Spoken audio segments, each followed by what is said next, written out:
അപ്പോൾ നമുക്ക് ഇന്നലെ വീഡിയോ ഇടാൻ പറ്റിയില്ല. അപ്പോൾ അതുകൊണ്ട് ജസ്റ്റ് ഓടിച്ചൊന്ന് ഇന്നലെ എന്താ സംഭവം എന്നൊന്ന് പറഞ്ഞാൽ, ഇന്നലെ മോർണിംഗ് ടാസ്കിൽ വന്നിട്ട് ബിഗ് ബോസ് കൊടുത്ത ടാസ്ക് ഓരോരുത്തരായി വന്നതെന്ന് അവർ വിന്നറാവുകയാണെങ്കിൽ ഒപ്പം ഷെയർ ചെയ്യുന്ന ആൾ, അതായത് സ്റ്റേജ് ഷെയർ ചെയ്യുന്ന ആൾ ആരായിരിക്കണം എന്നാണ് നിങ്ങൾ ആഗ്രഹിക്കുന്നത് എന്നായിരുന്നു ബിഗ് ബോസ് ചോദിച്ചത്.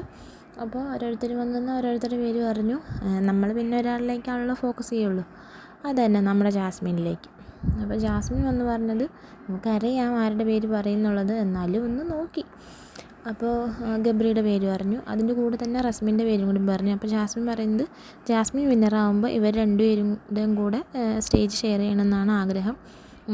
ഇത്ര നാളും പുള്ളിക്കാരത്തേക്ക് ഇവിടെ നിൽക്കാൻ പറ്റിയത് ഇവരുടെ രണ്ടുപേരുടെയും സപ്പോർട്ട് കൊണ്ടാണ് എന്നൊക്കെ പറഞ്ഞു.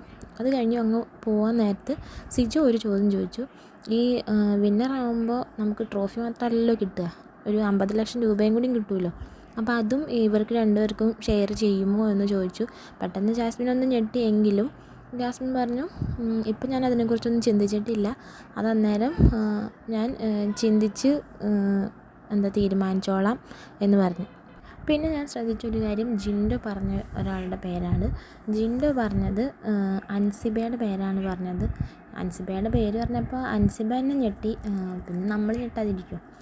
അപ്പോൾ കാര്യം അൻസിബ അധികം അങ്ങനെ ആക്റ്റീവായിട്ട് തോന്നിയില്ലെങ്കിൽ പോലും നല്ലൊരു കണ്ടസ്റ്റൻ്റ് തന്നെയാണ് അൻസിബ. അവിടെ എല്ലാ കാര്യങ്ങളിലും പാർട്ടിസിപ്പേറ്റ് ചെയ്യുക മീൻസ് കിച്ചൺ വർക്കാണെങ്കിലും ഫ്ലോർ ക്ലീനിങ് ആണെങ്കിലും അവർക്ക് കൊടുക്കുന്ന ഡ്യൂട്ടി കറക്റ്റായിട്ട് അവർ ചെയ്യുന്നുണ്ട്.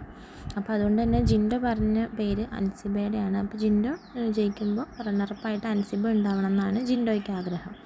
ജിൻഡോ ആണെങ്കിലും അൻസിബ ആണെങ്കിലും എനിക്കിഷ്ടപ്പെട്ട രണ്ട് കണ്ടസ്റ്റൻ്റ് തന്നെയാണ്. സ്ക്രീൻ സ്പേസ് കിട്ടാൻ വേണ്ടിയിട്ട് അൻസിബ അങ്ങനെ ശ്രമിക്കാറില്ല. അൻസിബ എങ്ങനെയാണോ അൻസിബ അങ്ങനെ തന്നെ ആണ് ഗെയിം കളിച്ച് പോകുന്നത്, അല്ലാതെ ഒരു ഫേക്ക് പേഴ്സണായിട്ട് എനിക്കും തോന്നിയിട്ടില്ല. അതുകൊണ്ട് തന്നെ ജിൻഡോ പറഞ്ഞത് എനിക്കും ഇഷ്ടപ്പെട്ടു.